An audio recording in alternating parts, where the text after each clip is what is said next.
Stunning revelations in the Red Fort terror attack investigations. Investigators now say that these doctors of doom were plotting a Hamas-style multi-pronged offensive, air, rocket, drone and IED-based attacks. And quite like the Hamas, they were storing weapons and ammunition in hospitals. Several doctors who were taken into custody when their locker rooms and hospitals were raided in Srinagar and Anantnag, weapons were recovered, ammunition was recovered. They were building mini rockets for a rocket attack on vital assets and vital points. We get you more in this report.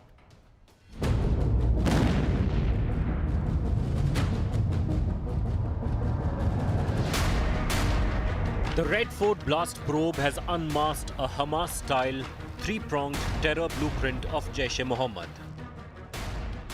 New revelations suggest they were receiving technical support, stockpiling massive quantities of explosives, and even planning hospital-based weapons storage. Sources close to the investigation say the busted Jaish module was mirroring the Hamas playbook point for point.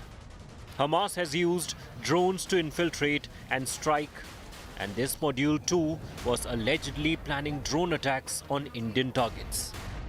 Hamas deployed rockets along Israeli borders, and the 10-11 accused here were allegedly building their own mini rockets. And just as Hamas hid weapons inside Gaza's Al-Shifa hospital, this module, investigators claim, planned to turn hospitals in Jammu and Kashmir into weapons depots. NIA source allege the Jaish-linked doctor module had zoomed in on hospitals in Baramulla, Anantnag and Srinagar to store arms. They were allegedly getting tech support from Hamas.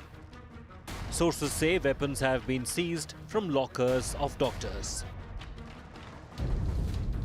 India Today has also accessed a crucial video from November 10th. Evidence of the explosive haul meant for multiple blasts. Over 50 sacks of ammonium nitrate were recovered from a house rented by Dr. Muzammil Shakil Gane in a village near Faridabad. The cash was seized after the arrest of Dr. Adil Rathar, which led agencies to Dr. Muzammil in Faridabad. In total, 2,900 kilos of bomb-making material were recovered. Multi-agency crackdown. What had happened is that this particular house of Imam Istiaq was zeroed down.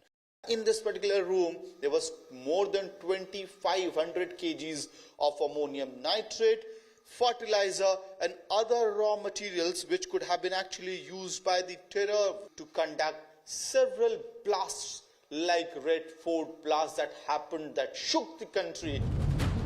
Investigators claim the terror module planned attacks on December 6th, the anniversary of Babri Masjid demolition.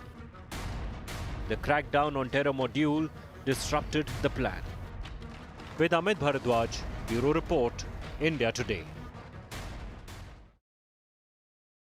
I quickly want to bring Dr. Tara Kartha, former director at the National Security Council Secretariat, into this conversation. Also with me is Abhijit Iyer-Mitra, senior fellow at the IPCS. Sandeep Unithan stays with me. Dr. Tara Kartha, these doctors had weapons, arms and ammunition in their locker rooms and hospitals. Doctors heal. They, along with the stethoscope, had AK-47s and ammunition. Every revelation, what does it reveal about, one, their mindset, two, their training, tactics and plans? I'm really, I mean, this, the amount of ammonium nitrate they had is bad enough. I mean, you're talking of, like you said, hundreds of kilos of this. But what you also, I think, referred to in terms of now, I think it's more or less established as a Jaish module and the link to Hamas. That is extremely, what shall I say? It's not unsurprising. That is my problem. I mean, we've seen this line of thinking for some years. It is not immediately now. We saw it way back when that whole, the BDS movement, the that was going on against Palestine, where Kashmir was linked to that, Stand with Kashmir was linked to that. Then, of course, you had the Hamas leader coming and visiting POK. He was right next to Bahawalpur. That's where he Yes. was. And he, Yes. if I remember right, he also addressed parliament. I mean, that is the state of Hamas ingress into Pakistan. And And the right fact next that to that, Jaish-e-Mohammed and Hamas together are planning to bleed India, Abhijit, very alarming that they're making mini rockets. So we've seen IEDs, we've seen assault rifles, we've seen grenades, but now they want to escalate. They're making mini rockets, and highly educated doctors and engineers and others being involved in this, rigging drones to drop IEDs. I mean, this is like taking terror, the war altogether to the next level. Absolutely. Look, the thing is, Pakistan has always tried very carefully to control what kind of technology they give the jihadis in Kashmir. You see, their intent on Afghanistan was always to burn Afghanistan down, which is why they used to give Stinger missiles to the Afghan Mujahideen in the 80s very liberally. They never gave those Stinger missiles to the jihadis that they sent into Kashmir, remember, to shoot down planes and things like that. So they still won't, because their intention was always to have soft control over Afghanistan and hard physical control over Kashmir. And they don't want somebody undermining them even within Kashmir.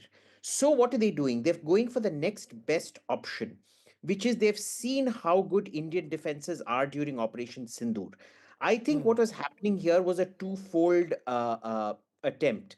One was to have mass casualty events all across Delhi, which is what the ammonium nitrate was for.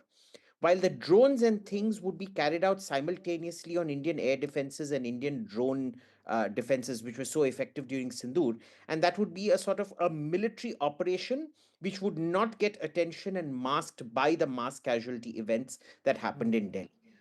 This is, very common for things like that to happen. Remember, that is exactly what Hamas did on 7th of October. Which is They very launched a scary. massive barrage of rockets to Yes. hide their movement into their physical ground movement into the southern Negev desert, which was the main thrust to capture hostages. And Hamas killed 1,200 Israelis and captured 250 of them and took them back. Now, if these terrorists, and Hamas may not have had the kind of support that these terrorists seem to have, Sandeep, what I'm more worried about is the terror ecosystem, the enabling ecosystem. Is it plausible or possible that a doctor can take an AK-47 to his locker inside a hospital and it remain there undetected? Well, Gaurav, this is shocking because, what you just explained over here, this doctor's plot, this plan by a group of doctors to carry out a mass casualty attack, it's literally a watershed in India's fight against Pakistan's state-sponsored terror. And, how the deep state works, Gaurav, is that it absorbs, modus operandi that it sees across the world. And if you're looking at 26/11, for instance, that was something that was carried out in Israel exactly 50 years ago, the Savoy Hotel attack, where you had terrorists, PLO terrorists landing in rubber boats in Tel Aviv and